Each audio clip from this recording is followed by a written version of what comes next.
জয় বাংলা, জয় বাংলা।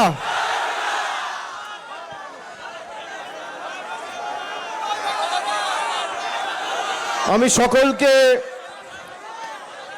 প্রথমেই নতুন বছরের শুভেচ্ছা। ইংরেজি নতুন বছর 2026-এর সকলকে আমি শুভেচ্ছা জানাই। আগামী দিনগুলো আপনাদের পরিবার পরিজন সকলের খুব ভালো কাটুক। মুর্শিদাবাদের জন্য শুভ হোক, বাংলার জন্য শুভ হোক। ঈশ্বর আল্লাহ সর্বশক্তিমানের কাছে এই প্রার্থনা করি, আজকের আমাদের এই রোড শো, ভাই ফ্ল্যাগগুলো একটু নামা না, লোক দেখতে পাচ্ছে না পিছনে। এই প্ল্যাকার্ডগুলো একটু নামিয়ে নাও, ফ্ল্যাগগুলো নামিয়ে নাও যাতে সবাই দেখতে পায়। বেলুনগুলো নামিয়ে নাও যাতে সবাই দেখতে পায়। এই ফুলটা এদিকে নিয়ে এসো, আমার হাতে দিয়ে দাও, আমি নিয়ে নিচ্ছি।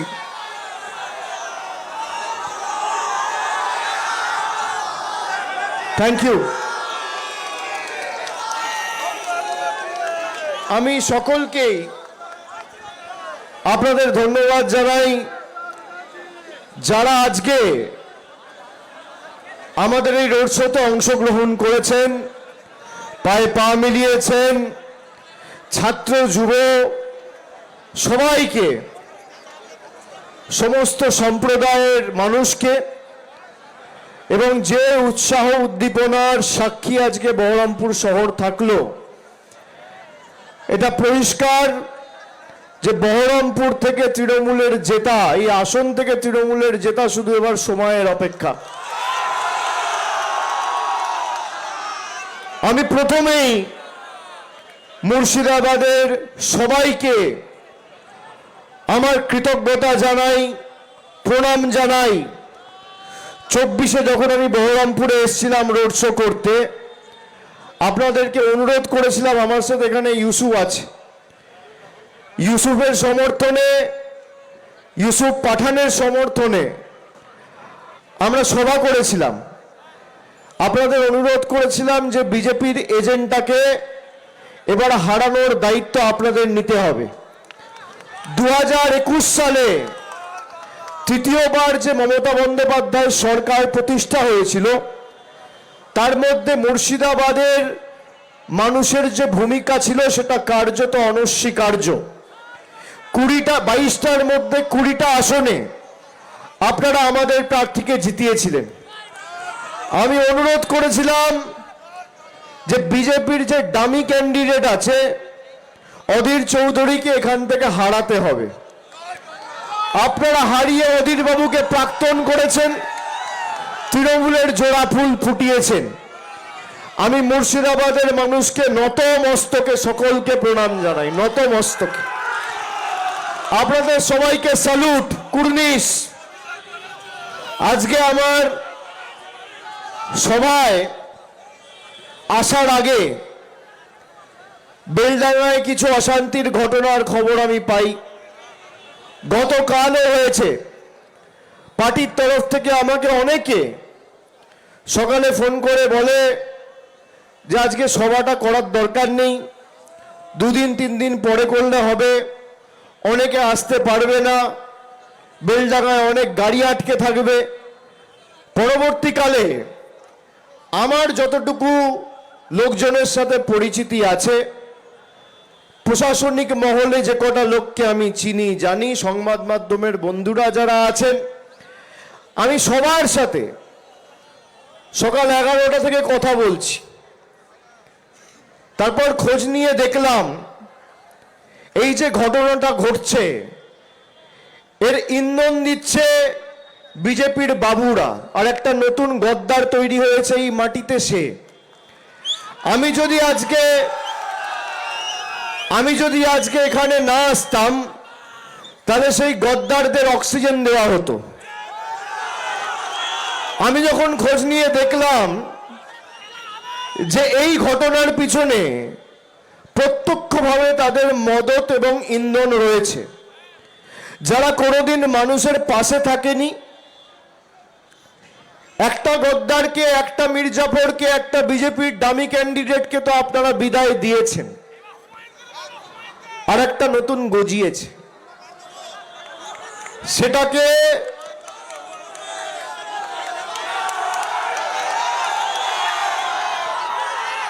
গণতান্ত্রিকভাবে ব্যবস্থা করতে হবে।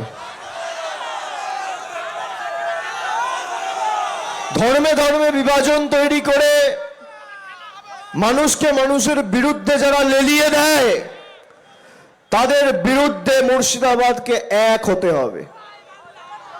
মুর্শিদাবাদে কোন রকম ভাবে কোনো বুথে যদি কেউ বিজেপির বিভাজনের রাজনীতির বিষ বপন করে বিভাজন তৈরি করতে পারে, তাহলে মুর্শিদাবাদ দুর্বল হবে আর বিজেপি শক্তিশালী হবে। আর আপনারা যেভাবে 21, 22, 23, 24 এক ছিলেন, সারা ভারতবর্ষে দেখুন অন্য যেখানে রাজনৈতিক দল রয়েছে, বিজেপি যেখানে লড়েছে জিতেছে, আর বাংলা একমাত্র জায়গা যেখানে তৃণমূল ধারাবাহিকভাবে বিজেপিকে হারিয়েছে। আগামী দিনও যাতে ব্যতিক্রম না হয়, আমি আপনাদেরকে অ্যাপিল করব, আপনাদের সকলকে করজোড়ে অনুরোধ করব, আপনাদের কাছে আবেদন রাখব। গতকাল বেলডাঙ্গায় যা হয়েছে, কারোর কোনো প্ররোচনায় কেউ পা দেবে না। কালকেও একটা সংবাদ মাধ্যমের এক প্রতিনিধির উপর আক্রমণ হয়েছে, আজকেও হয়েছে। আমি দলীয়ভাবে প্রশাসনের কাছে অনুরোধ করব, এর বিরুদ্ধে যারা দায়ী তার বিরুদ্ধে আপনারা ব্যবস্থা নেবেন। এই ঘটনাকে তৃণমূল কংগ্রেসের কেউ সমর্থন করে না, কিন্তু আমাদের সংযত থাকতে হবে। কেউ একটা উস্কে দিল, তার কথা শুনে যদি আইন নিজের হাতে তুলে নি, তাহলে আখেরে লাভ কিন্তু বিজেপির। আজকে যারা বাবরি মসজিদ নিয়ে রাজনীতি করছে, 2019 সালে সেই বিজেপির প্রার্থী ছিল। হ্যাঁ কি না? হ্যাঁ কি না? বিজেপির সাথে কার যোগাযোগ? কার যোগাযোগ? তার প্রকৃত স্বরূপ খুব শীঘ্রই জনসমক্ষে আসবে, অপেক্ষা করুন। তার আসল চেহারাটা খুব তাড়াতাড়ি জনগণের কাছে আসবে। আমি মুর্শিদাবাদের ভাইদের, আমার সমবয়সী যারা, আমার থেকে ছোট যারা, আমার থেকে বড় যারা, অগ্রজ, অনুজ, আমি সকলকে অনুরোধ করব, এলাকার শান্তি শৃঙ্খলা সম্প্রীতি বজায় রাখবেন। কোনোভাবে বিজেপিকে অক্সিজেন দেওয়া যাবে না। আর যে সমস্ত বুথে বিজেপির কর্মীরা, বিজেপির নেতারা রয়েছে, যারা 5 বছর ধরে আমাদের বঞ্চিত নিপীড়িত করে রেখেছে, শোষিত করে রেখেছে, অত্যাচারিত করে রেখেছে, গরিব মানুষের 100 দিনের টাকা, আবাস যোজনার বাড়ি, পাড়ার রাস্তা, কলের জল, একদিকে জল জীবন মিশন, একদিকে আবাস যোজনা, একদিকে গ্রাম সড়ক যোজনা, আর একদিকে 100 দিনের কাজের টাকা যারা 5 বছর ধরে বন্ধ রেখেও থামেনি, পরবর্তীকালে SIR করে মানুষকে ধারাবাহিকভাবে নির্যাতিত করেছে। এই কমিশন নির্বাচন কমিশন নয়, এই কমিশন হচ্ছে নির্যাতন কমিশন। যারা মানুষকে কোথায় কোথায় লাইনে দাঁড় করিয়েছে, হঠাৎ করে 10 বছর আগে নোটবন্দির নাম করে লাইনে দাঁড় করিয়ে দিল। আবার 10 বছর পরে এই মুর্শিদাবাদে কত লোক রয়েছে, 200, 300, 350 বছর ধরে এই মাটিতে রয়েছে। মুর্শিদাবাদের মানুষের কাছে 100 বছর 150 বছর আগের সম্পত্তির কাগজ রয়েছে। আজকে আমাদের লাইনে দাঁড়িয়ে নাগরিকত্বের প্রমাণ দিতে হবে নরেন্দ্র মোদীকে, অমিত শাহকে, যারা আমাদের পরিযায়ী ভাইদের উপর অত্যাচার করেছে। আমি আপনাদেরকে বলছি, আমার ফোনটা দাও তো একবার, একটা নাম্বার আপনাদেরকে দিচ্ছি।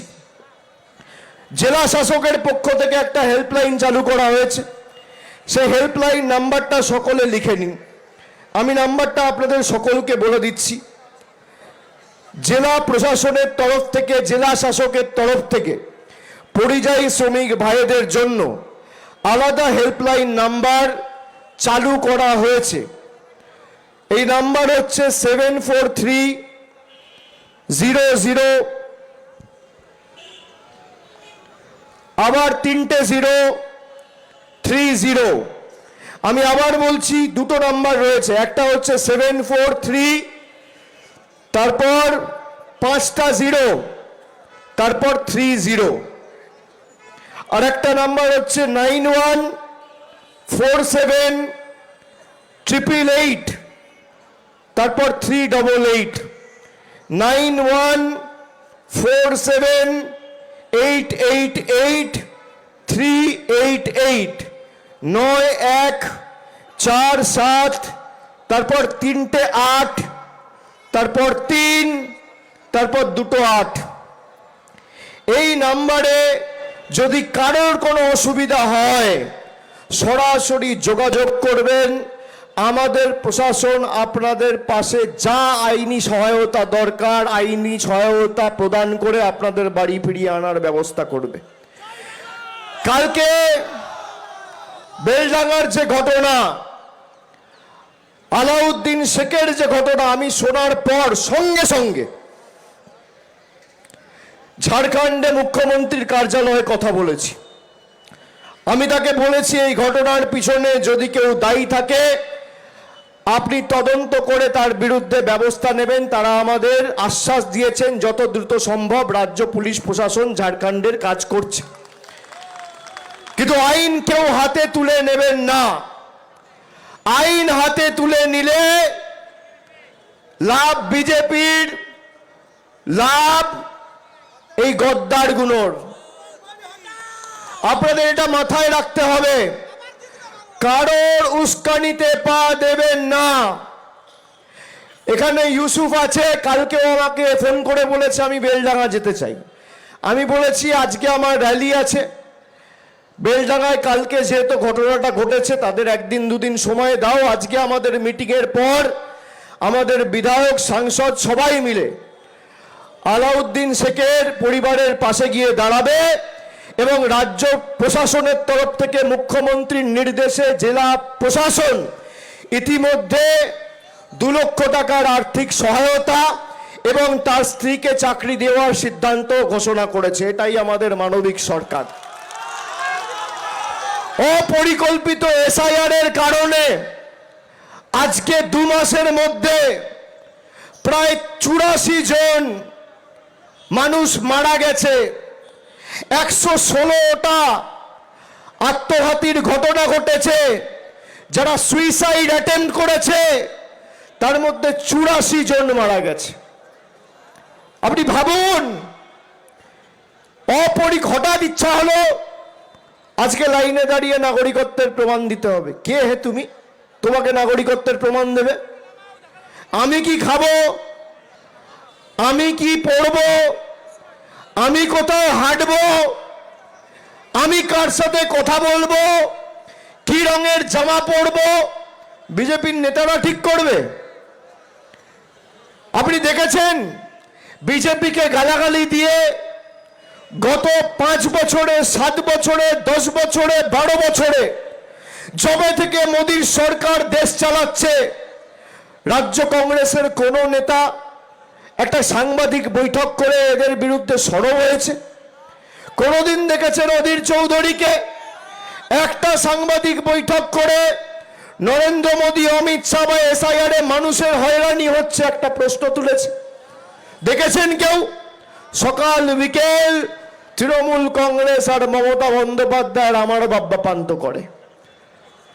আকাশ মেঘলা হলে মমতা ব্যানার্জি দায়ী, গরম বাড়লে মমতা ব্যানার্জি দায়ী, শীত পড়লে মমতা ব্যানার্জি দায়ী, পান থেকে চুন খসলে মমতা ব্যানার্জি দায়ী, বরফ গলে জল হলে মমতা ব্যানার্জি দায়ী, আলুর সাইজ ছোট হলে মমতা ব্যানার্জি দায়ী, পেঁয়াজ বাজারে না পাওয়া গেলে মমতা ব্যানার্জি দায়ী। আর যাদের কারণে আজ মানুষ নিপীড়িত, বাংলার 2 লক্ষ কোটি টাকা যারা আটকে রেখেছে, সেই মোদীকে কোনোদিন আক্রমণ এই কংগ্রেসের নেতারা করে না। খালি তো বিজেপি শাসিত রাজ্য নয়, কংগ্রেস শাসিত কর্ণাটকায়, তেলেঙ্গানায় বাঙালির উপর অত্যাচার হয়েছে। আমি 8 তারিখ মালদায় বৈঠক করেছি। সেখানে একজন উপস্থিত ছিল, তেলেঙ্গানা সরকার কোন রকম কোনো সাহায্য সহযোগিতা করেনি। আমরা আইনি সহায়তা প্রদান করে তাকে বাড়ি ফিরিয়ে আনার ব্যবস্থা করেছি। নদিয়ার চাপড়ায় তার বাড়ি। মানুষ বিপদে পড়েছে, যদি পাশে কেউ দাঁড়ায়, তৃণমূল কংগ্রেস দাঁড়িয়েছে। যারা হিন্দু মুসলমানের বিষাক্ত রাজনীতি করছেন, আমি বহরমপুর বাসীর কাছে আবেদন করব, আপনি বিজেপির যারা আসে তাদেরকে বলুন তথ্য পরিসংখ্যান সামনে নিয়ে লড়াই করতে। একদিকে 15 বছরে মমতা ব্যানার্জির সরকার এই মাটির জন্য, বাংলার জন্য, মুর্শিদাবাদের জন্য কি করেছে, আর অন্যদিকে 12 বছর বিজেপির সরকার এই মুর্শিদাবাদ আর বাংলার জন্য কি করেছে। একদিকে আমি থাকবো, মঞ্চ বাঁধুন, আর একদিকে বিজেপির নেতা থাকবে।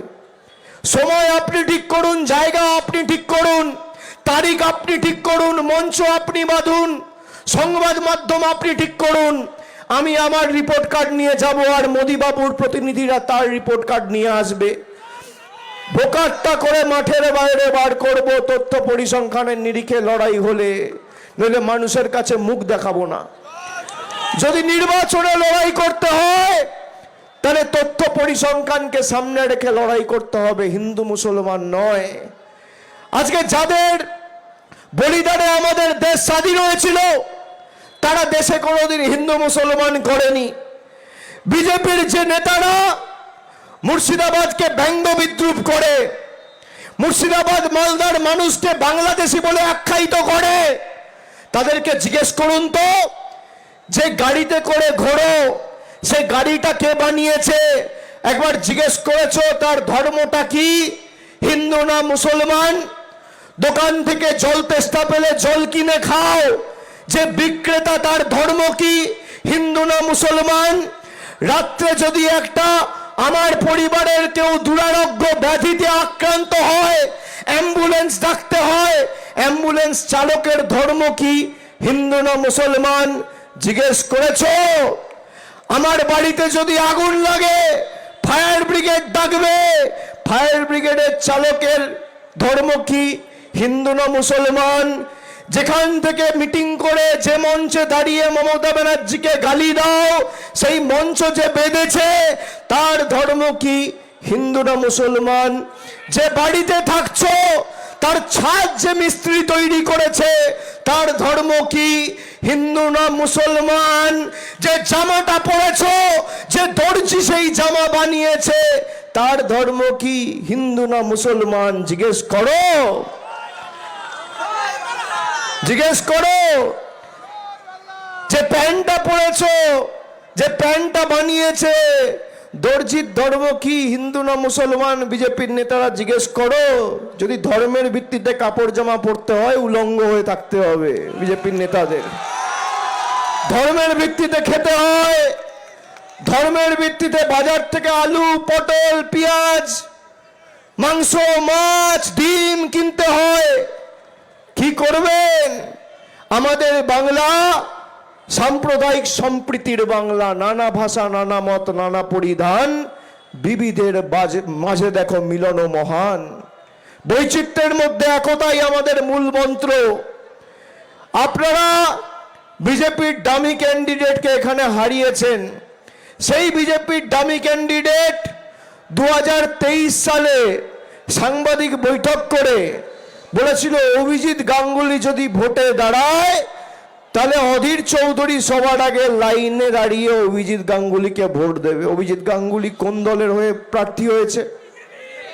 তা অভিজিৎ গাঙ্গুলিকে যদি পদ্ম ফুল চিহ্নে অধীর চৌধুরী ভোট দেয়, আপনারা সেই কংগ্রেসের ডামি, বিজেপির ডামি ক্যান্ডিডেটকে এখানে রাখবেন কেন? কি হয়েছে? জল দাও, জল দাও।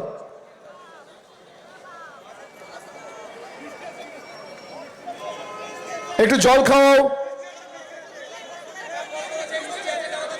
ও সুগার ফল করেছে, একটা মিষ্টি কিছু দাও।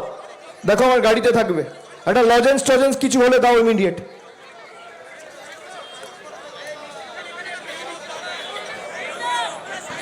তাড়াতাড়ি দাও, কোনো অসুবিধা নেই, ঠিক হয়ে যাবে। এখানে অ্যাম্বুলেন্স আছে?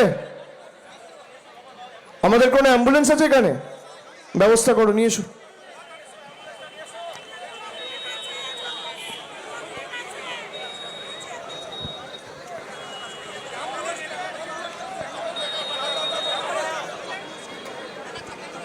জ্ঞান রয়েছে?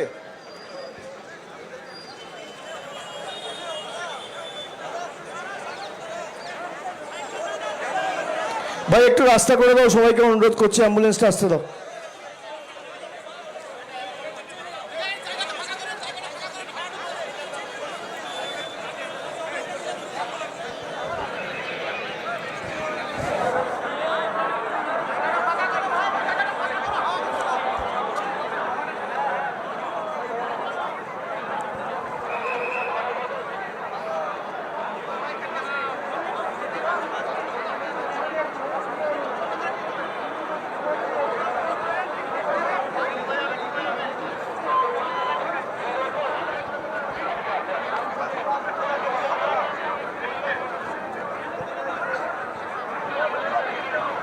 অ্যাম্বুলেন্সটা কোথায় বাবি?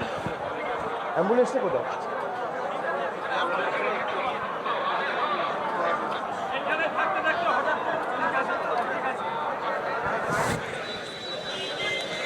উনি সুস্থ হয়ে যাবেন, চিন্তা করবেন না। অ্যাম্বুলেন্স আছে, ডাক্তারের কাছে নিয়ে যাওয়া হচ্ছে। তো আপনাদের এই কথা দিতে হবে, যে কথা 2024-এর আগে দিয়েছিলেন। এবার মুর্শিদাবাদ 20-2 নয়, 21-1 নয়, 19-3 নয়, 22-0 করতে হবে মামাটি মানুষের পক্ষে। আর আমি আপনাদের কথা দিচ্ছি, 22-0 যদি হয়, তৃণমূল 250+, কেউ আটকাতে পারবে না।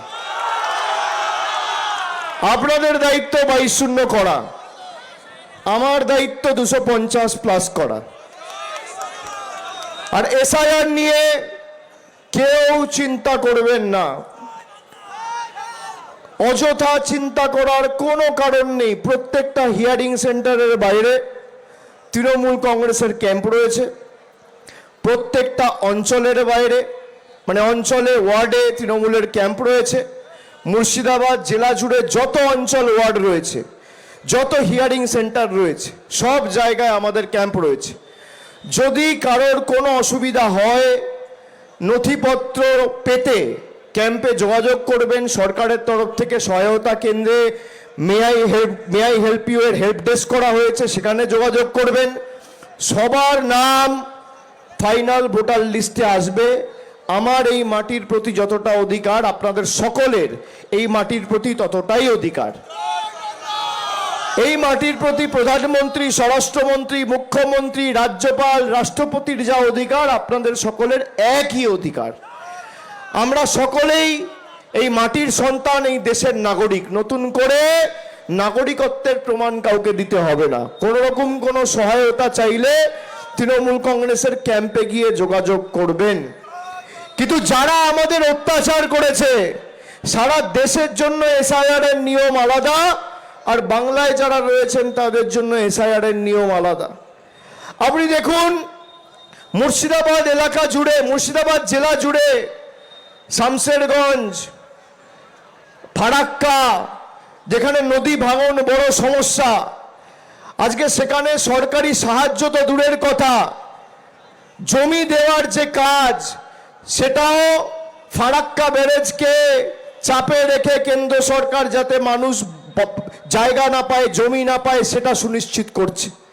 এখানে বিজেপির 2জন বিধায়ক আছে, বহরমপুর, মুর্শিদাবাদ। একবার জিজ্ঞেস করুন তো, 5 বছর এটা চিঠি লিখেছে?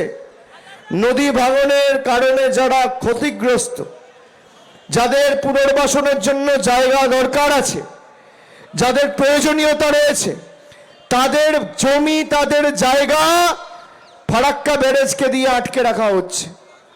তার কারণ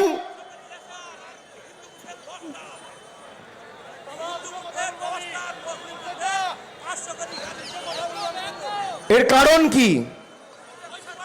এর কারণ বলছে হিন্দু বুথে 10টা নোটিশ আর মাইনরিটি বুথে 500টা নোটিশ। সারা, এটা আমি বলছি না, সাধারণ মানুষ বলছে। কিন্তু এটাই বাংলার জেদ। তুমি 600 নোটিশ পাঠাবে, ওই 600 জন গিয়ে আবার নাম তোলার ব্যবস্থা করবে। আমরা ছাড়বো না, মাথা নত করবো না। আর যে বুথ থেকে বিজেপিকে 500 ভোটে হারিয়েছেন, সেই বুথ থেকে আগামী দিন 600 ভোটে এদের হারাতে হবে। যেই বুথে 10 ভোটে হারিয়েছেন, এদেরকে 50 ভোটে হারাতে হবে। যেই বুথে 300 ভোটে হারিয়েছেন, 400 ভোটে হারাতে হবে। এটাই বাংলার জেদ। বাংলা বশ্যতা স্বীকার করতে জানে না, বাংলা মেরুদণ্ড বিক্রি করতে জানে না। আমরা আত্মসমর্পণ করব না, শেষ রক্তবিন্দু পর্যন্ত লড়াই হবে। খেলা তুমি শেষ করেছো, আর খেলা আমরা শেষ করব। তুমি শুরু করেছো, আমরা শেষ করব। বাংলার মানুষকে বঞ্চিত করে রাখার খেলা। ভেবেছিল বাড়ি দেবো না, বাংলার মানুষ বাড়ি পাবে না। গত বছর মুখ্যমন্ত্রী 12 লক্ষ বাড়ি দিয়েছে, আগামী 15 দিনের মধ্যে 20 লক্ষ লোককে বাড়ি দেবে আমাদের সরকার। তোমাদের দরকার নেই অবদান। ভেবেছিল রাস্তার টাকা আটকে রাখবো, গ্রামে গঞ্জে প্রান্তিক মানুষ রাস্তা পাবে না। গত মাসে ডিসেম্বর মাসে মুখ্যমন্ত্রী কৃষ্ণনগর থেকে পথশ্রী রাস্তাশ্রী 4 ঘোষণা করে 20,000 কিলোমিটার রাস্তা 8,000 কোটি টাকা খরচা করে রাজ্য সরকারের কোষাগার থেকে তৈরি করছে। কাজ করলা, তোমার টাকাও লাগবে না, তোমার নামও লাগবে না, যাও যা করার করো। আমরা নিজেদের কোষাগার থেকে রাস্তা দিয়েছি, রাজ্য সরকারের নিজস্ব কোষাগার থেকে। আমি আপনাদেরকে অনুরোধ করব যে আপনারা সবাই এক থাকবেন, এলাকার সার্বিক শান্তি শৃঙ্খলা বজায় রাখবেন। আর আগামী দিন তো মুর্শিদাবাদে যেখানে দরকার হবে আপনাদের সাথে কাঁধে কাঁধ মিলিয়ে লড়াই করতে আমি আসব। যে বিধানসভায় বলবেন যাব, যেখানে ঢুকতে বলবেন ঢুকবো। কিন্তু একবার দুবার নয়, 20 বার আসবো, 30 বার আসবো, যতবার আসতে বলবে আসবো। কিন্তু 22-0 করতে হবে তৃণমূলের পক্ষে। আর গদ্দারদের প্রকৃত স্বরূপ কাউকে কিচ্ছু বলতে হবে না। সময়ে যখন ঠিক হবে, মানুষের কাছে এমনি তাদের মুখোশ খুলে যাবে। ঠিক আছে? আমি সকলকে আরেকবার ধন্যবাদ জানিয়ে, কৃতজ্ঞতা জানিয়ে, প্রণাম জানিয়ে, সকলকে আরেকবার নতুন বছরের শুভেচ্ছা জানিয়ে আমার বক্তব্য এখানে শেষ করলাম। সবাই ভালো থাকবেন, সুস্থ থাকবেন। জয় হিন্দ, বন্দে মাতরম, জয় বাংলা, জয় বাংলা, জয় বাংলা, জয় বাংলা, জয় বাংলা, জয় বাংলা, জয় বাংলা, জয় বাংলা।